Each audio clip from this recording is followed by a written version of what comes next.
Reactions to suffering. Suffering. We can't avoid it, no matter how hard we try. Between the poor, homeless, and sick, suffering is all around us. We like to think we take it in stride, but how do we really react to it? If you saw an older man shivering on a curb with only a thin blanket and old clothing, you'd most likely feel bad, but you'd keep walking. We all feel the pain of seeing this older gentleman look as though he might not make the night, but seldom stop and do anything. Our reactions are what make us who we are, both individually and as a species. Naturally, mankind is sympathetic to the pain and suffering of others. Psychologist Edward Titchener translated the German word Einfühlung, meaning feeling into English in 1909.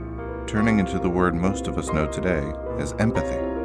However, feeling bad for somebody is not empathy, despite what most people think. The feelings we get are instead a mixture of other emotions. What's the breakdown of some of these emotions? Pity is often distress, discomfort, and overall sadness when witnessing someone else's misery. If you were to see someone yelling at their significant other, you will most likely feel sad for them and look on for a few seconds before moving on. Pity is the acknowledgement of another's pain and that you feel bad for them, but pity does not go beyond this. Like bait is another example of pity, where someone online posts a photo or video to make their viewers feel bad and at the end says, like, repost, reblog, retweet, share if you understand X's pain and want to help. Of course, a like won't help their suffering. It's just helping the poster by giving them likes on something they posted. Sympathy is the physical display of pity and hoping that the person will be relieved of that pain or suffering. It is caring about the well-being of somebody without personally knowing the struggle. You try to understand by putting yourself in their shoes.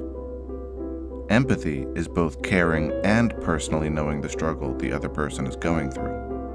Remember, personally knowing is not always paired with caring, which means it is not true empathy.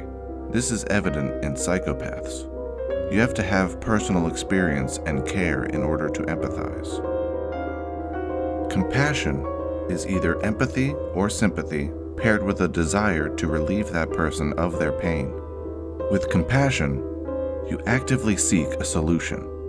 You do something with your sympathy or empathy rather than just walking away. It must be noted that altruism is very different from empathy, sympathy, pity, and compassion. When someone acts altruistically, they are acting on the basis that it is the right thing to do, not because they feel bad. Altruism can be detached and emotionless, as it is not buried in personal emotions, only in doing the perceived right thing.